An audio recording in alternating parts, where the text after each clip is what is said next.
नमस्कार मु गायत्री आपण मानक स्वागत करुच्ची मो चैनल गायत्री होम किचन ले आज मो अमृतभंडार संतुला करके देखेबी। अमृतभंडा आम देह बहुत भल तेणु ताको आम सब खाଇବା दरकार। तो देखो मुझे गोटे छोट अमृतभंडा नहीं फाड़े बैगण दुईटा टमाटर और गोटे मीडियम साइज आलू को एमती काटिकी नहीं जाइए। एक आम प्रेसर सीटी देदबा गोटे सीटी दबा ना आम कड़ारे सिझे पारिबा। एटी देखो मु कड़ा बसई देती कड़ा मोर गरम हो गलानी। एथिरे मु 2 बड़ चामच सोरिष तेल देदेवी। सोरिष तेलटा बहुत टेस्ट लगे से सोरिष तेल नौची। आपण या जगह रिफाइन तेल नहीं पारे। गोटे गोटा लंका पकई दूची बासीबाई।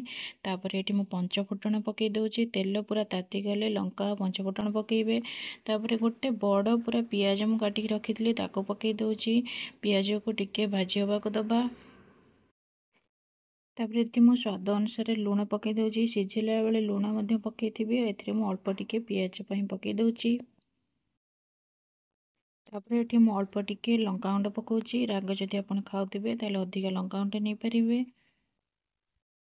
पियाज देखते मोर होगला। एवं जो परिवा गुड़िक सिझे रखी ताको पकई दूची। परिवा पकई सारापर एम खड़िकार कौन करवा या गोटे माड़ीदबा कहीं गोटा रही खावाई भल लगे तेणु आम एक माड़िकी एमती करदबा।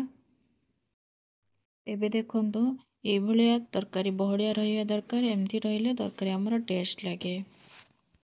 एथिरे मुझे हाफ चामच भजा जीरा गुंड को पकई दूची। भजा जीरा गुंड पकईले आम जो संतुलाटी बहुत टेस्ट लगी थाए। संतुला को एमती बहलिया करेंगे पानिया करेंगे ना संतुलाटी आम खावा को भल लगे नहीं। एबे देखो संतुलाटी मोर हो जाइए। एक गोटे प्लेट को नहीं जाइए। आपन एक रोटी परोटा पूरी पिठा सहित खाईपर बहुत भल लगे। भात सहित खाईपर। आ जो मैंने डायबिटीज से मैंने आलू को स्किप करें। जदि आज वीडियोटी आपण भल लगी मो वीडियो को लाइक और शेयर करदे और मो चैनल टी सब्सक्राइब करदे। रही नमस्कार।